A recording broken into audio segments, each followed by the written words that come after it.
The email arrived at 11:47 p.m. on a Tuesday in late August. I was in my home office in Mill Valley, reviewing quarterly reports for Chen's Garden, the restaurant chain I'd built over 40 years. My daughter Michelle was supposed to have sent me updated numbers 3 days ago, but she'd been delayed. Again. The subject line of the email read, "Urgent, accounting discrepancy." I almost deleted it, probably spam. My inbox was full of junk these days. But the sender was Laura Watkins, our CFO. Laura never sent emails this late unless something was genuinely wrong. I opened it. "Robert, I'm reaching out directly because I've noticed irregularities in the executive discretionary accounts. Specifically, account 4477 under Michelle Chen's authorization shows transfers totaling $340,000 over the past 18 months to an entity called MChen Consulting LLC. I can find no board approval for these payments, no contracts on file, no scope of work documentation. I'm required by my fiduciary duty to report this, but wanted to give you advance notice given the family relationship. Please advise on how you'd like to proceed. Laura Watkins, CFO." I read it 3 times. Then I read it again. Michelle had an executive discretionary account. I'd approved it years ago when she became VP of Operations. It was supposed to cover business expenses, vendor relationships, client entertainment, industry conferences. Normal stuff that any executive would need. Standard operating procedure. But $340,000 to her own consulting company?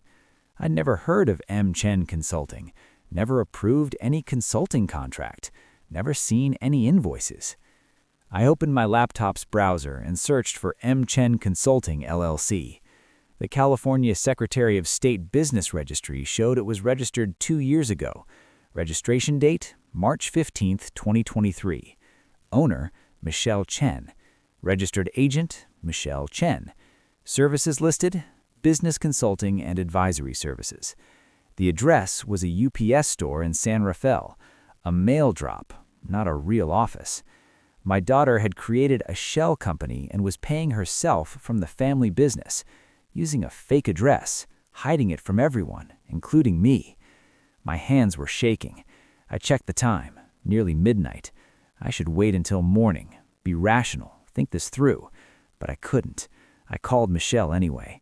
It rang once, twice, 3 times, 4, then voicemail. "Hey, it's Michelle. Leave a message and I'll get back to you."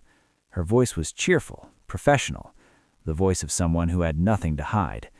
I hung up without leaving a message. Texted instead. "Call me when you get this. Urgent. Need to discuss company finances." I stared at my phone. The 3 dots appeared immediately. She was awake. She was seeing my message. The dots disappeared. No response. I waited 5 minutes. Nothing. I called again, straight to voicemail this time. She declined the call. My daughter was avoiding me. I opened my laptop again and logged into the company's financial portal.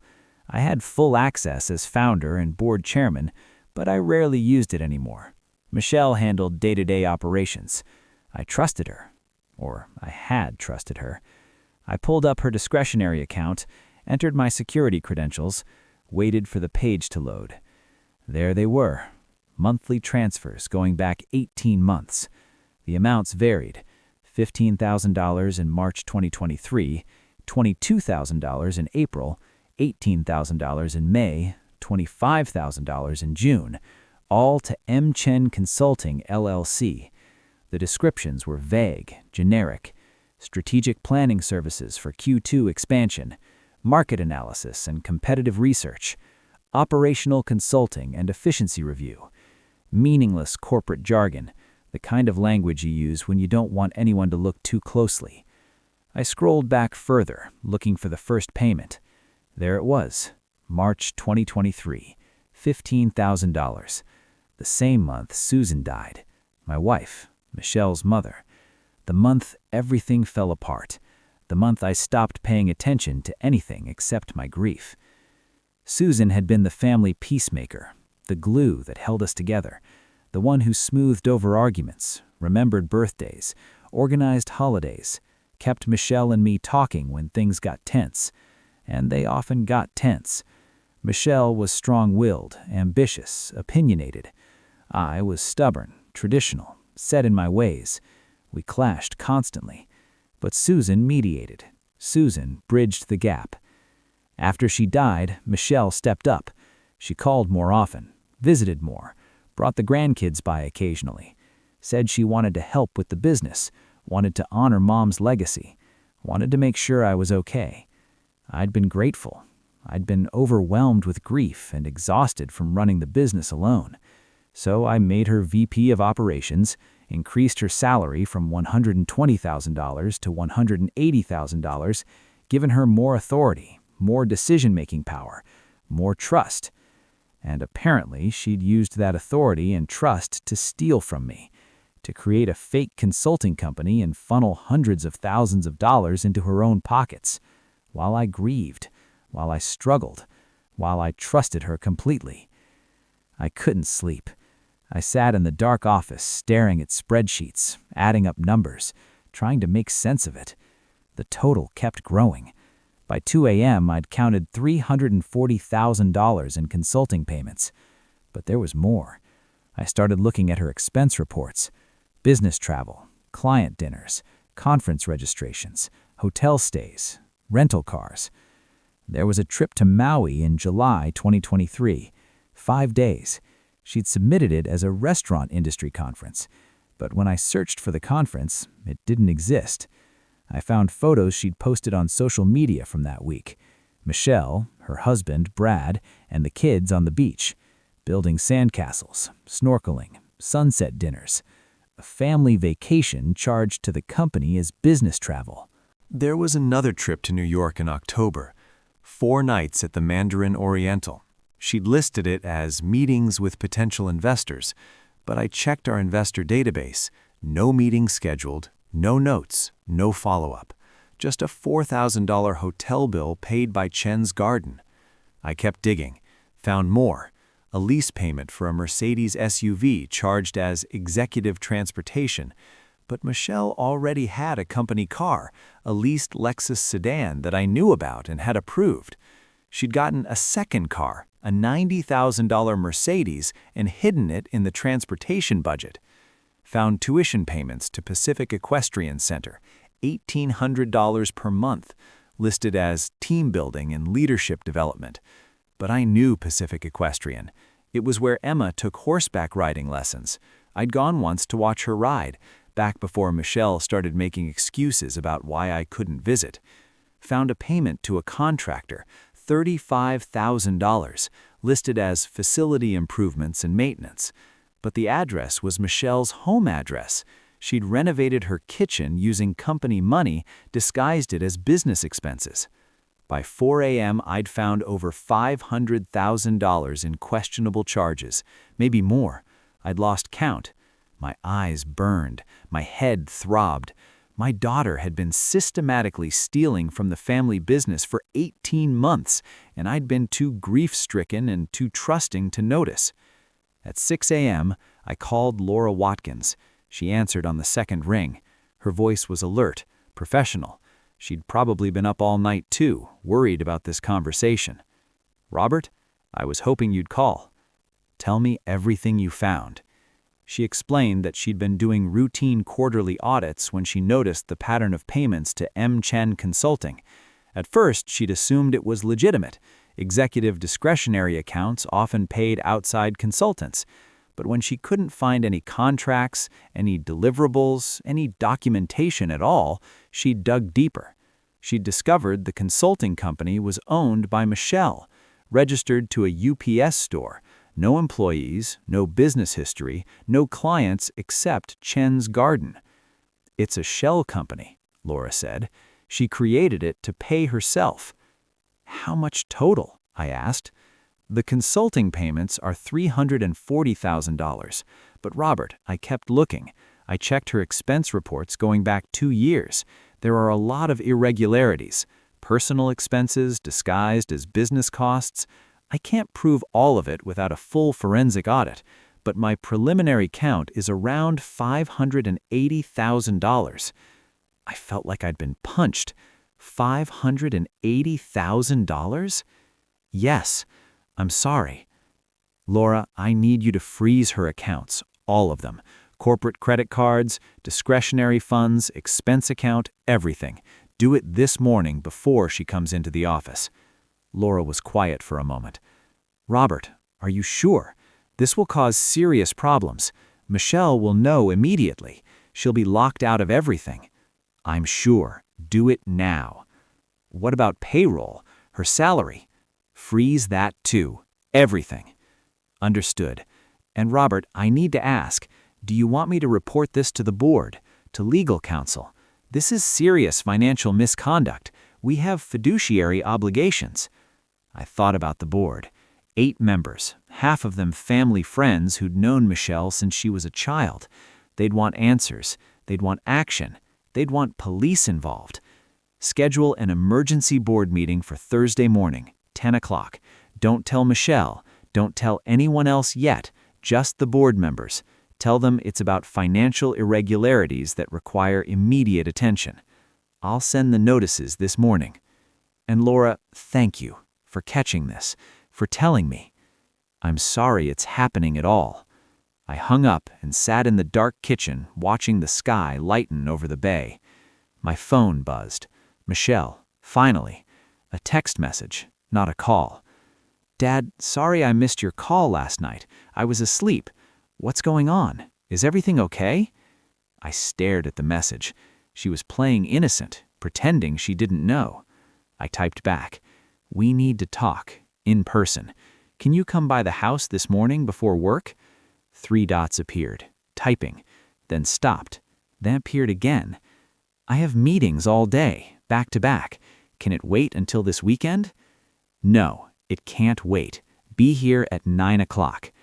The dots appeared again, disappeared, then, fine, I'll be there at 9. She arrived at 9:15, 15 minutes late, like always. I was waiting in the living room, the room where Susan and I used to host family dinners, where we'd celebrated holidays and birthdays and anniversaries, where Michelle had grown up. The room held 40 years of memories, and now it would hold this conversation too. Michelle looked polished, as always. Tailored navy suit, expensive leather bag, perfect makeup, hair pulled back in a neat bun. She looked like a successful executive. She looked trustworthy. She kissed my cheek like nothing was wrong. "Dad, you look tired. Are you sleeping okay? Have you been eating properly?" "Sit down, Michelle." Something in my voice made her stop. She looked at me more carefully, then sat on the couch across from me. The same couch where she'd sat as a teenager when we'd argued about college, about careers, about her future. "What's this about?" I slid a printed copy of Laura's email across the coffee table. Michelle picked it up, read it slowly. Her face didn't change. No surprise, no shock, no confusion. Just a slight tightening around her eyes. She set it down carefully. "I can explain. Explain how you created a fake consulting company and paid yourself $340,000 of company money? It's not fake. I do consulting work, strategic planning, market research, operational analysis. The company needs that expertise. You're the VP of operations, Michelle. Strategic planning and operational analysis is your job. That's what we pay you $180,000 a year to do. You don't understand how much work I actually do. I'm there 70 hours a week. I'm managing everything, the expansion plans, the vendor negotiations, the staff issues, the marketing strategy. I'm doing the work of 3 people. Then you ask for a raise. You ask for a bonus. You go to the board and make your case. You don't create a shell company and steal." Her jaw tightened. "I didn't steal. I provided services and billed for them. That's how consulting works. You billed yourself. You approved your own invoices. You paid yourself from an account you controlled. There's no contract, no deliverables, no oversight. That's embezzlement, Michelle." She stood up. This is ridiculous. I've given everything to that business. Everything. While you were falling apart after Mom died, I held it together. I kept the restaurants running. I kept the staff paid. I kept everything from collapsing. And this is how you thank me? By accusing me of being a criminal? Sit down. We're not done. Yes, we are. She grabbed her bag. You want to treat me like a criminal? Fine, but don't forget who's been there for you since Mom died. Don't forget who's been running your business while you sit at home feeling sorry for yourself. Don't forget who brought your grandchildren to visit when you were too depressed to leave the house. When was the last time I saw Emma and Daniel? She stopped. What? My grandchildren, your children. When did I last see them? I don't know, a few weeks ago? It's been over a year, Michelle. Emma's 10th birthday party, March 2023. You invited me, but you said I could only stay for an hour because you had other family coming. I gave Emma a gift, sang happy birthday, and left. That was 18 months ago. We've been busy. The kids have school and activities. You've been busy stealing from me. You found time for that. You found time to take your family to Maui on the company dime. You found time to renovate your kitchen with company money, but you couldn't find time to let me see my grandchildren? Her face went pale. You went through my expense reports? Laura did. She found everything. The fake consulting company, the vacations disguised as business trips, the private school tuition, your husband's Mercedes, your kitchen renovation. All of it. Over $500,000, Michelle. You stole over $500,000 from the family business. She was shaking now. You can't prove any of that. Yes, I can. Laura has all the documentation, receipts, invoices, bank records, everything. And this morning, I froze all your accounts, your corporate cards, your discretionary funds, your expense account, all of it. You're locked out. You can't do that. I'm VP of Operations. I need those accounts to do my job. You don't have a job anymore. The board meets Thursday to vote on your termination. I expect it will be unanimous. Michelle's face twisted. You're firing me? Your own daughter? You stole from me, from the business, from the family. What did you expect? She walked toward the door, then turned back. You know what? I'm glad Mom's not here to see this. She'd be ashamed of you. She'd be ashamed that you're choosing money over family.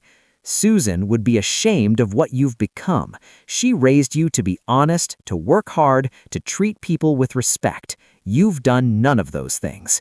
Michelle's eyes filled with tears. If you go through with this, you'll never see Emma and Daniel again. I'll make sure of it. I'll tell them exactly what you did. I'll tell them you chose money over them, over me, over our entire family. You've already kept them from me for 18 months. How is that different? It's different because it was my choice. Now it'll be your fault. They'll hate you, Dad, and you'll deserve it. She walked out the door slammed. I sat in the silent living room, shaking, feeling like I might throw up. Outside, I heard her car start, heard her peel out of the driveway too fast, heard the engine fade into the distance. An hour later, my phone rang. Unknown number. California area code. I almost didn't answer, but something made me pick up.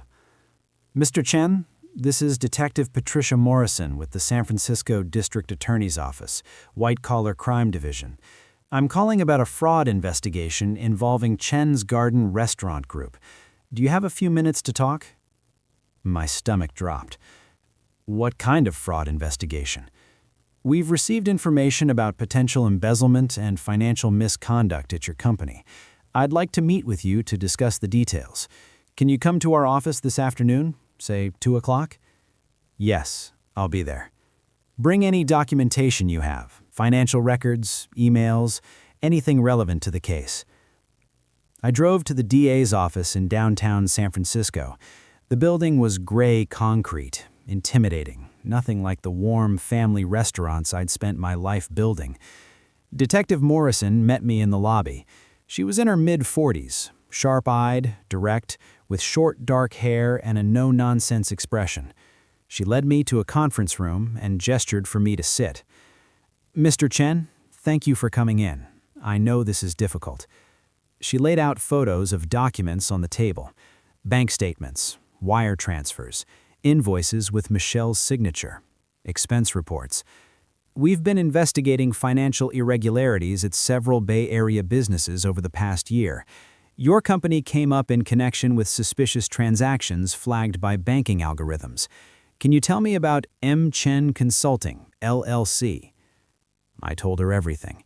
The late-night email from Laura, the shell company, the fake invoices, the hidden vacation expenses, the private school tuition, the car lease, the kitchen renovation, all of it.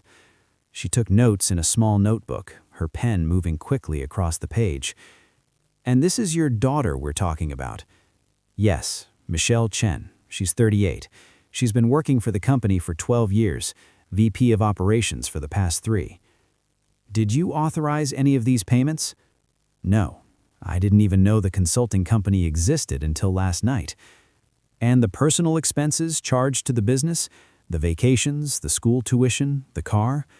None of it. I approved a reasonable expense account for legitimate business costs. This isn't that. Detective Morrison nodded slowly. Mr. Chen, based on what you're telling me and based on our preliminary investigation, this appears to be embezzlement, wire fraud, and possibly filing false business documents. These are serious felony charges. Are you willing to cooperate with our investigation? I thought about Michelle, about the grandkids, about family loyalty and blood ties, and all the reasons I should protect her. Then I thought about Susan, about the values she'd tried to instill in our daughter, about integrity and accountability and doing what's right even when it's hard. Yes, I'll cooperate fully. We'll need access to your company's financial records. We'll need to interview your staff, particularly your CFO. We might need you to testify if this goes to trial. And Mr. Chen, I need to be clear. Cooperating with us likely means your daughter will face criminal charges. She could go to prison. Are you prepared for that? I looked at the photos on the table. $500,000. 18 months of lies. My grandchildren kept away from me as leverage. Yes, I'm prepared. Over the next 2 weeks, everything unraveled faster than I could have imagined. The DA's investigation moved quickly. They subpoenaed bank records, interviewed Laura and other company employees, traced money flows, built their case. What they found was worse than I'd thought. Michelle had been even more brazen than I had realized. She'd used company credit cards to pay for family vacations to Hawaii, Europe, and the Caribbean, listing them all as industry conferences or investor meetings. She'd billed the company for her son Daniel's $40,000 a year private school tuition, calling it educational consulting. She charged her daughter Emma's horseback riding lessons as team-building exercises. She'd used company funds to renovate not just her kitchen, but also her bathrooms and backyard, listing it all as executive home office improvements. She'd leased a second car, a Mercedes SUV, and hidden it in the transportation budget. She even charged her family's health insurance premiums to the company as employee benefits, even though she and her family were already covered under the company plan. She was double billing. The DA's forensic accountant found evidence of additional shell companies, not just MChen Consulting, but 2 others, Bay Area Business Solutions LLC and Strategic Partners Advisory Group LLC, both registered to UPS store addresses, both owned by Michelle under slightly different variations of her name, both receiving regular payments from Chen's Garden, another $180,000 between them. The total misappropriation? $760,000. Over 2.5 years. Not 18 months, 30 months. Michelle had started stealing before Susan died, back when my wife was sick, when I was distracted with hospital visits and medical appointments, and the slow agony of watching someone I loved fade away. The board met on Thursday, without Michelle. I'd called each member personally, explained the situation, asked them to come. They all showed up. These were people who'd known me for decades, who'd invested in Chen's Garden when it was just one restaurant, who'd watched it grow into a regional chain. They were furious. Laura presented the findings. Charts and graphs and spreadsheets showing the pattern of theft, the fake consulting companies, the personal expenses, the forged justifications. One board member, James Wu, was an attorney. He kept shaking his head. This is textbook embezzlement. Multiple felonies. She could get 5 to 10 years. Another board member, Margaret Sato, looked like she might cry. She'd known Michelle since Michelle was in elementary school. "Robert, I'm so sorry. This is devastating." The board voted unanimously to terminate Michelle's employment immediately and to pursue full legal restitution. They authorized the company's lawyers to cooperate fully with the DA's investigation. I abstained from the vote. I couldn't vote to destroy my daughter's life, but I couldn't defend her either. After the meeting, James Wu pulled me aside. "Robert, you need to prepare yourself. The DA is going to file charges, probably within a week. When they do, this will become public. It'll be in the news. Your company's name will be all over it. Michelle's name, your name. It's going to be ugly." "I know. You might want to talk to a PR firm, damage control." "I don't care about the publicity. I care about the truth." He squeezed my shoulder. "You're doing the right thing, but it doesn't make it any easier." That evening, Michelle showed up at my house again. She didn't knock. She still had a key. She walked in and found me in the kitchen, making dinner. Just a simple stir-fry, vegetables and rice, the kind of meal Susan used to make when she was too tired for anything elaborate. Michelle stood in the doorway, and I could see she'd been crying. Her makeup was smeared. Her hair was disheveled. She looked destroyed.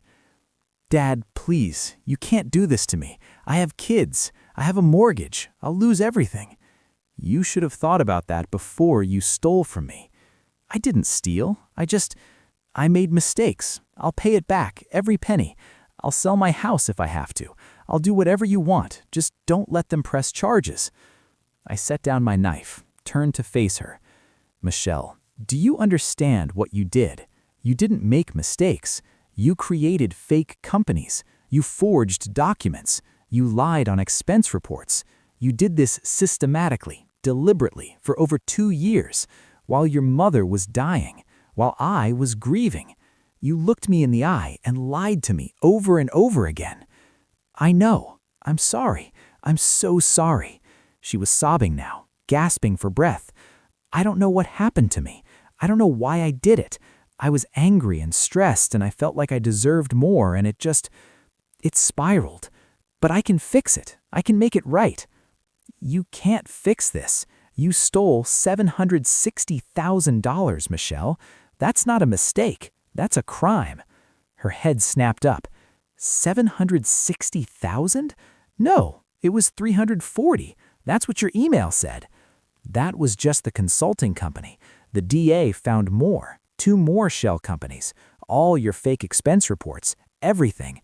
$760,000 total." She sank into a chair, her face white. "Oh, God. Oh, God." We sat in silence. Then I asked the question I'd been holding back. "Michelle, why did you keep Emma and Daniel from me? What did I do to deserve that?" She looked at the floor. "Because I was angry. Because you loved Mom more than you loved me.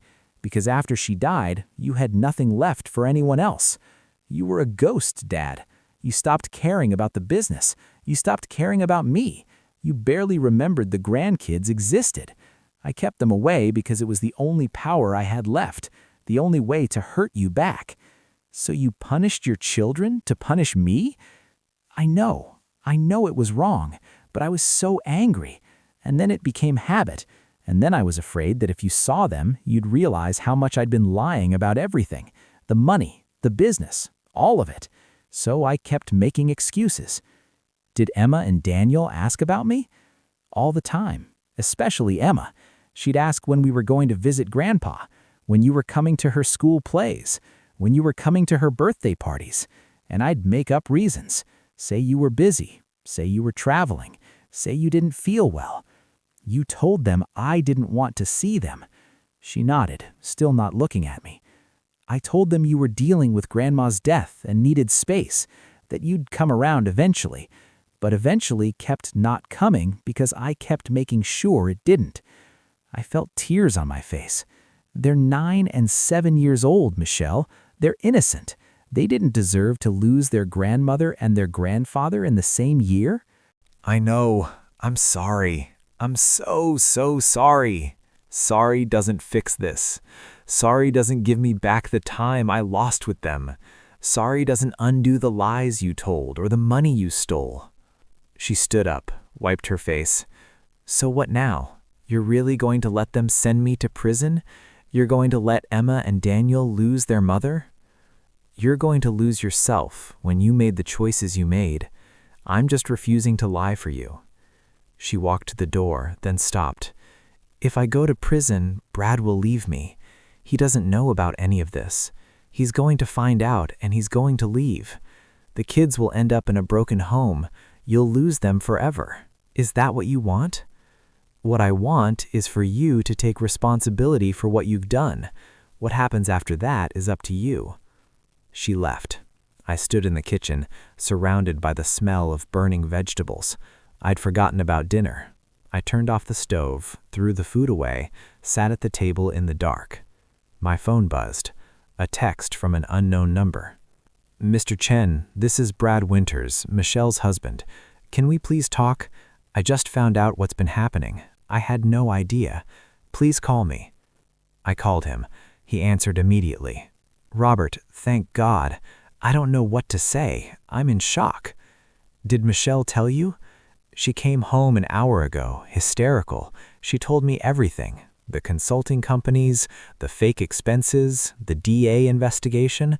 I didn't know any of it. I swear to God, I didn't know. I believed him. Brad was a software engineer, earnest and straightforward, the kind of person who paid his taxes early and never got parking tickets. He wasn't sophisticated enough to be part of this kind of scheme. What are you going to do? I don't know. I'm still processing it. But Robert, I need to tell you something. Michelle hasn't been honest about a lot of things, not just the money. What do you mean? The kids. She's been keeping them from you deliberately. I've been pushing her for months to let you visit more, to have you over for dinner, to invite you to their school events. She always had a reason why not. You were busy, you weren't feeling well, you needed space to grieve. I believed her at first, but then I started to wonder. Emma kept asking about you, kept saying she missed you. So I asked Michelle directly. She said you'd told her you needed time alone, that you'd reach out when you were ready. Was that true? No, I've been asking to see them constantly. She always had excuses why it wasn't a good time. Brad was quiet for a long moment. I'm so sorry. I should have pushed harder. I should have called you directly. It's not your fault. Michelle lied to both of us. Robert, I want you to see the kids, if you're willing. I'm going to file for separation. I can't stay with her after this. But I want Emma and Daniel to have a relationship with you. They need that. They need family they can trust. My throat tightened. I'd like that very much. Can you come to dinner tomorrow? I'll pick the kids up from school. Michelle's staying with her sister this week. It'll just be us. The next evening, I drove to Brad's house, the house I'd helped Michelle and Brad buy 12 years ago, when Emma was born, when I'd been so excited to become a grandfather. The house where I used to be welcome, where I used to visit regularly before everything fell apart. Brad answered the door. Behind him, 2 kids I barely recognized. Emma was almost 11. She'd grown so much since I'd last seen her. Tall and skinny with long dark hair and Susan's kind eyes. She was wearing jeans and a paint-stained t-shirt. Daniel was 8, quiet and serious with Brad's blonde hair and Michelle's sharp features. He was holding a book, his finger marking his place. They both stared at me like a stranger. Kids, you remember Grandpa Robert, right? Brad's voice was gentle, encouraging. Emma nodded slowly. Hi, Grandpa. Daniel didn't say anything, just watched me with those serious eyes. Hi, Emma. Hi, Daniel. It's really good to see you both. My voice cracked. I cleared my throat. You've both grown so much. We sat down for dinner. Brad had made spaghetti. The sauce was clearly from a jar, but he'd tried. He'd set the table with real napkins, lit candles, made it feel special. We ate in awkward silence for a few minutes. Then Emma spoke. "Grandpa, why don't you visit us anymore?" Brad set down his fork. "Emma?" "It's okay," I said. "That's a fair question." I looked at Emma. "I wanted to visit. I asked your mom many times if I could come see you, but she always said you were busy, that you had school and activities and other plans. I thought you didn't want to see me." "We weren't that busy. We're never that busy." "I know that now. I'm sorry I didn't push harder to see you." Daniel spoke for the first time. His voice was small. "Mom said you were sad about Grandma dying. She said you needed to be alone." "I was sad. I am sad, but I was never too sad to see you. I missed you both very much." Emma's eyes filled with tears. "Mom lied?" Brad reached over, put his hand on her shoulder. "Your mom made some mistakes, but that's not your fault, and it's not Grandpa's fault. Sometimes adults mess up." "Is that why you're getting divorced?" Emma asked. The table went silent. Brad looked at me, then at Emma. "Yes, your mom and I are going to live separately for a while, but that doesn't change how much we both love you." "Is Mom going to jail?" Daniel's voice was barely audible. Brad and I looked at each other. Brad answered, "We don't know yet, buddy. She made some serious mistakes with her work. She might have to face consequences for that." "What kind of consequences?" "We're not sure, but whatever happens, you and Emma will be okay. You'll be with me, and Grandpa is going to visit more now. Right, Robert?" "Absolutely, if you want me to." Emma nodded, tears streaming down her face. "I want you to." Daniel was crying too, silently. I wanted to hug them both, but I didn't know if I had the right. We were strangers. I'd let 18 months pass without fighting hard enough to see them. Brad seemed to read my mind. He nodded at me. "Go ahead." I stood up, walked around the table, and pulled Emma and Daniel into a hug. They both held on tight, crying into my shoulders. "I'm sorry. I'm so sorry I wasn't here, but I'm here now, I promise." Over the next few weeks, everything happened fast. The DA filed charges against Michelle in early October. 5 felony counts: embezzlement, wire fraud, filing false business documents, grand theft, and conspiracy to commit fraud. The case made headlines. Restaurant executive accused of embezzling $760,000 from family business. Bay Area woman charged with stealing from her father's restaurant chain. I stopped reading the articles after the first few. They all said the same thing. Daughter betrays father, family business torn apart, greed and deception. Michelle hired a lawyer, an expensive one, criminal defense attorney named Marcus Brennan, who specialized in white-collar crime. His retainer alone was $75,000. Michelle's in-laws, Brad's parents, paid for it. They were wealthy, retired tech executives with more money than sense.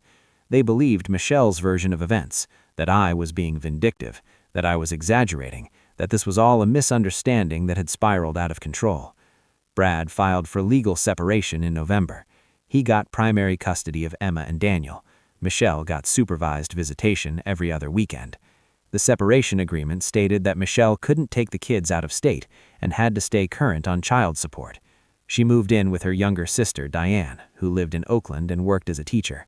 Diane called me once, angry and defensive. "Dad, how could you do this to Michelle? She's your daughter. Family is supposed to protect each other." "Family is supposed to be honest with each other. Michelle stole from me, from the business, and she kept my grandchildren away from me for over a year. What was I supposed to do? Pretend it didn't happen? You were supposed to forgive. That's what Mom would have done. Susan would have been devastated by what Michelle became. She would have held her accountable, just like I'm doing." Diane hung up on me. We haven't spoken since. But something unexpected happened in mid-November. Brad called me one evening, his voice tight with stress. "Robert, I need to tell you something. I've been going through Michelle's things, packing up her stuff from the house. I found something. Documents hidden in her office. I think you need to see them." What kind of documents?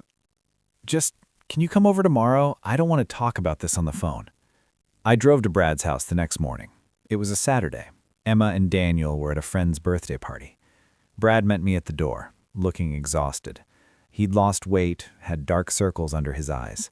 He led me to Michelle's old home office, a small room off the living room. On the desk were stacks of papers, folders, binders. "I've been sorting through everything," Brad said, "trying to figure out what to keep, what to give to her, what to throw away. And I found these." He handed me a folder. Inside were emails, printed emails between Michelle and someone named Gary Thornton.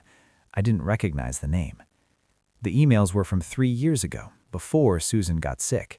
They were discussing a business deal, a potential acquisition of Chen's Garden by a larger restaurant group called Pacific Dining Ventures. The offer was $15 million. The emails showed Michelle negotiating terms, discussing timelines, talking about her role in the new company. "I never heard about this," I said. "I never authorized any acquisition discussions." "Keep reading," Brad said. I flipped through more emails, found one from Gary Thornton to Michelle. "As we discussed, your compensation package post-acquisition would include a $2 million signing bonus, VP position in the new organization, and stock options worth approximately $3 million over 5 years. This is contingent on deal completion and your father's agreement to sell." Michelle's response: "My father won't sell. He's too emotionally attached to the business, but I'm working on it. Give me 6 months." More emails. Michelle discussing strategies to convince me to sell, suggesting that the business was becoming too difficult to manage, that I was getting too old, that it was time to cash out and retire. Then an email from a year later, after Susan's diagnosis. "My mother's medical bills are significant. I think I can use that as leverage. Tell my father that selling would give him financial security and time to focus on her care." I felt sick. She was trying to manipulate me into selling so she could get a $2 million bonus? It looks that way. But here's the thing. The deal never happened. I looked up Pacific Dining Ventures. They were acquired by a Chinese investment group 2 years ago. The whole company was restructured. Gary Thornton doesn't even work there anymore. So Michelle spent months trying to manipulate me into selling, and it all fell apart anyway. Yeah, and I think that's when she started stealing. Look at the dates. The deal collapsed in January 2023. The first payment to MChen Consulting was in March 2023. I think she felt entitled to that money, like she'd earned it somehow, even though the deal never went through. I sat down heavily. She was planning this for years. The manipulation, the lies, all of it. "Robert, there's more." Brad handed me another folder. This one had text message screenshots, messages between Michelle and her sister Diane from the past 2 years. I read them. "Michelle, Dad's been calling again, asking to see the kids." Diane, "Just tell him you're busy. You don't owe him anything." Michelle, "I know. It's just exhausting dealing with his guilt trips." Diane, "He made his choices. He cared more about his business than his family. Now he gets to live with that." Another exchange. "Emma asked about Grandpa today, said he misses him." Diane, "What did you tell her?" Michelle, "That he's dealing with grief and needs space, the usual." Diane, "Good. The last thing you need is him turning the kids against you." Another. "Brad keeps pushing me to invite Dad over for dinner. It's getting harder to make excuses." Diane, "Tell Brad the truth. Tell him your dad was emotionally abusive when you were growing up and you're protecting the kids from that." Michelle, "That's not really true, though." Diane, "So what? Brad doesn't know that, and it'll get him off your back." I looked up at Brad. "She told you I was abusive?" He looked ashamed. "She said you were controlling, that you criticized her constantly, that you made her feel like she was never good enough, that you favored work over family. I believed her because, I don't know, she's my wife. Was my wife. I trusted her. I was strict. I had high expectations, but I loved her. I've always loved her. I know that now. And Robert, I'm sorry. I should have questioned her more. I should have reached out to you directly, but she was very convincing." I handed back the folders. "What are you going to do with these?" "I already gave copies to the DA. Detective Morrison said they might be relevant to the case. They show premeditation, planning, a pattern of deception. They make her look worse." You're testifying against her? Brad nodded. I have to. She lied to me, too. She put our family at risk. She used our kids as weapons against you. I can't protect her from the consequences of that. We sat in silence for a moment. Then Brad said, Emma and Daniel are really happy you've been coming around. Emma told me yesterday that she wishes you could come to her school art show next week. It's Thursday at 7. Would you want to come? I'd love to. Good. She'll be excited. I started seeing Emma and Daniel every week after that. Sometimes Brad would invite me for dinner. Sometimes I'd pick them up from school and take them out for ice cream or to the movies. Emma showed me her artwork. She was talented, really talented. She painted landscapes and portraits and abstract pieces that reminded me of Susan's work. She said she wanted to be an artist when she grew up. Daniel was quieter, more reserved. He loved science and nature.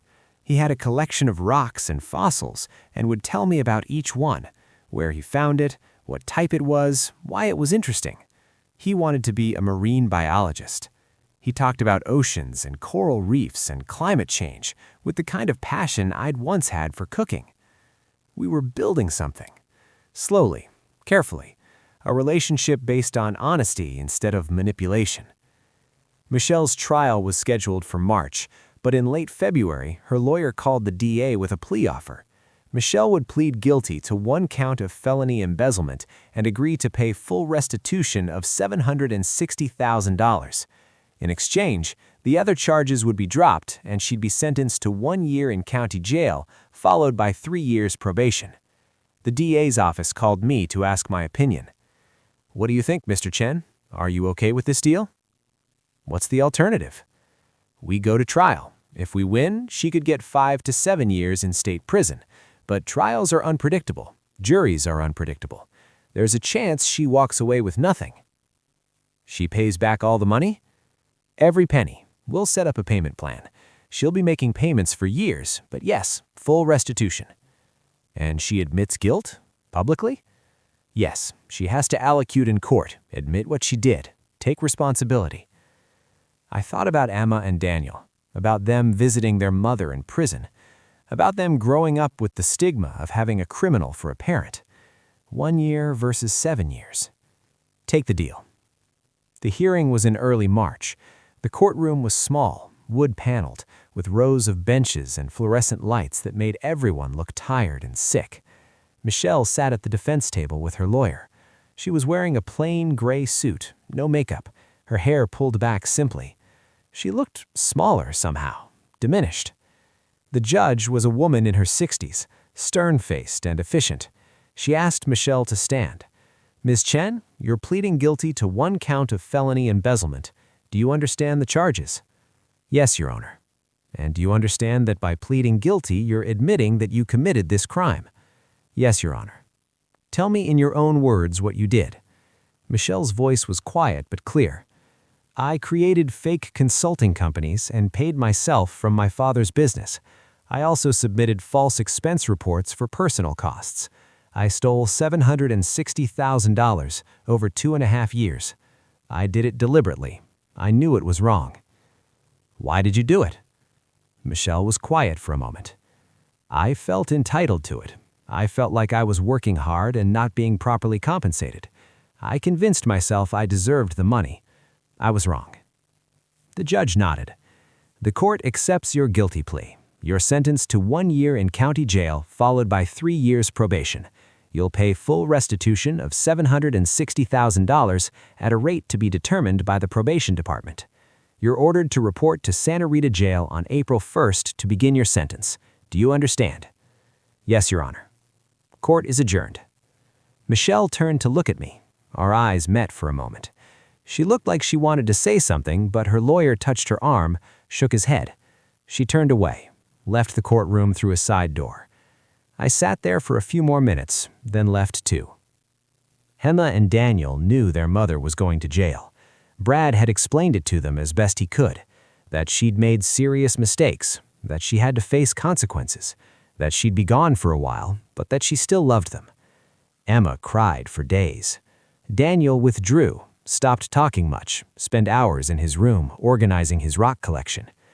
I picked them up from school the day Michelle reported to jail. We went to the park, sat on a bench near the playground. Emma sat next to me, close but not touching. Daniel stood a few feet away, throwing rocks at a tree. "Are you guys okay?" I asked. Emma shrugged. "I guess. It's weird. Mom's never been gone this long before." "I know. It's going to be hard for a while." "Are you still mad at her?" I thought about that. I'm disappointed. I'm hurt, but I'm not mad anymore. Mostly I'm just sad. Me too. Your mom made bad choices, but she's still your mom. You're allowed to love her and be angry at her at the same time. Do you still love her? Yes, she's my daughter. I'll always love her, even when she disappoints me. Emma leaned against my shoulder. I'm glad you're here, Grandpa. Me too, sweetheart. Me too. Michelle served 10 months of her 1-year sentence. She got out early for good behavior in February 2026. She moved back in with Diane in Oakland, started working at a nonprofit that helped formerly incarcerated women find jobs. She made $42,000 a year. She started paying restitution, $1,500 a month. At that rate, it would take her 42 years to pay back everything she'd stolen. She saw Emma and Daniel every other weekend, supervised visits at first, then unsupervised after 6 months of compliance with probation. She went to therapy, took parenting classes, did community service. She was trying. I could see her trying. In June 2026, almost 2 years after everything had fallen apart, Michelle called me. "Dad, can we talk? Just the two of us?" We met at a coffee shop in Mill Valley, halfway between her place and mine, neutral territory.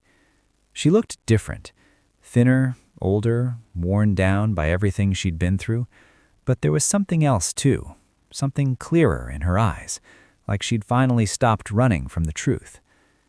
"Thank you for meeting me," she said. "Of course." We ordered coffee, sat at a table by the window, watched people walk by on the street outside. Finally, Michelle spoke.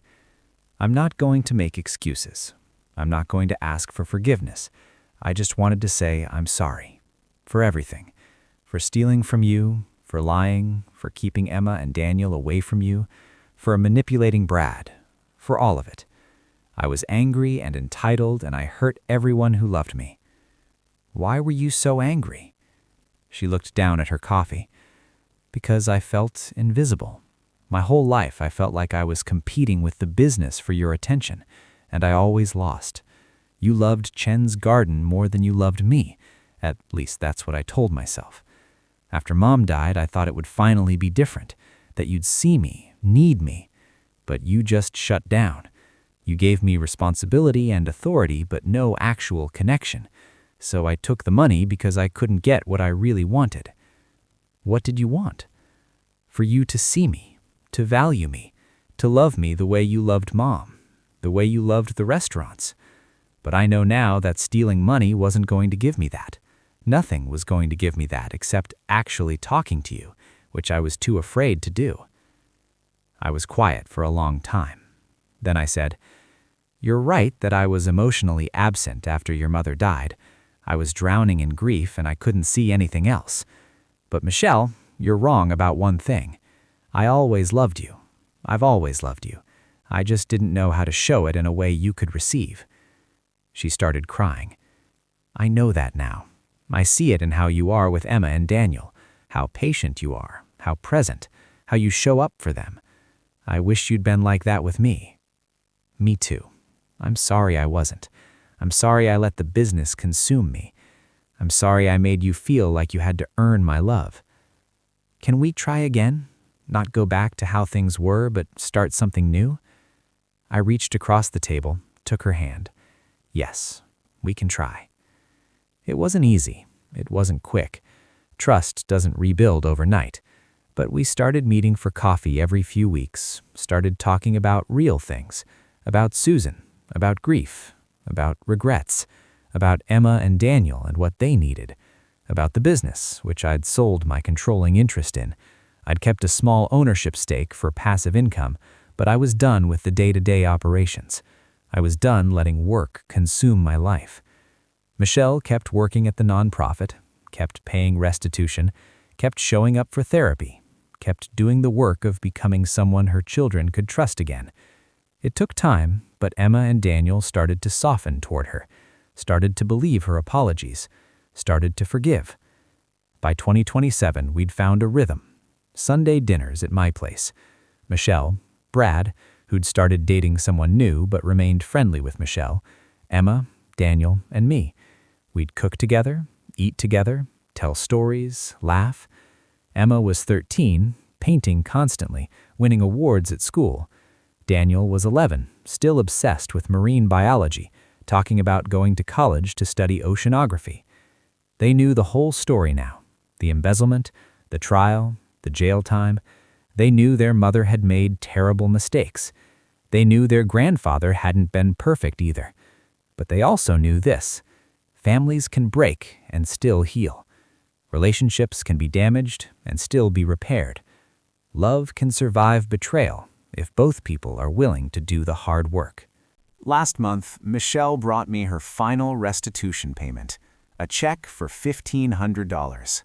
"That's payment number 24, she said. "Only 482 payments left to go." I looked at the check, looked at my daughter. She was 41 now. By the time she finished paying me back, she'd be 73 years old. I tore up the check. "What are you doing?" she asked. "You've paid enough.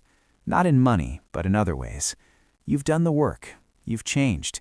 You've earned a second chance." "Dad, I owe you $724,000 still." "You don't owe me anything anymore. What you owe is to Emma and Daniel. Be the mother they deserve. That's payment enough." She started crying, hugged me. "Thank you, thank you." "You're welcome. Now come on, Emma's waiting to show us her new painting." We drove to Brad's house together. Emma met us at the door, paint-stained and excited. "Grandpa, Mom, come look." She led us to the garage, which Brad had converted into a makeshift art studio. On an easel was a large canvas, a landscape painting of the bay at sunset, mountains in the background, water reflecting orange and pink light. Susan's old painting style, but with Emma's own unique perspective. "It's beautiful," I said. "It's for you, for your birthday next month." I hugged her. "Thank you, sweetheart. I love it. Your grandmother would have loved it too." We all went inside. Daniel showed me his new telescope, pointed out constellations, talked about planets and stars with his usual enthusiasm. Brad ordered pizza. We ate together, this patchwork family held together by forgiveness and effort and choice. As I drove home that night, I thought about the email that had started everything, the late-night message from Laura that had revealed the truth about Michelle's theft. Part of me wished I'd never opened it, never found out, never had to go through the pain of the past 3 years. But then I thought about Emma's smile, about Daniel's laugh, about Sunday dinners and art shows and telescope gazing, about real conversations with Michelle instead of superficial pleasantries, about knowing my grandchildren instead of being a stranger to them. I'd lost money, I'd lost trust, I'd lost years of easy relationships, but I'd gained something more valuable, the truth, a real family built on honesty instead of lies, grandchildren who knew me and loved me, a daughter who was finally becoming the person she was meant to be. Susan would have been proud, not of how we'd broken, but of how we'd healed, not of the mistakes we'd made, but of the work we'd done to repair them, not of perfection, but of persistence. The business was gone, the money was mostly gone, but the family was still here, broken and healed and trying, and that was enough, more than enough. It was everything.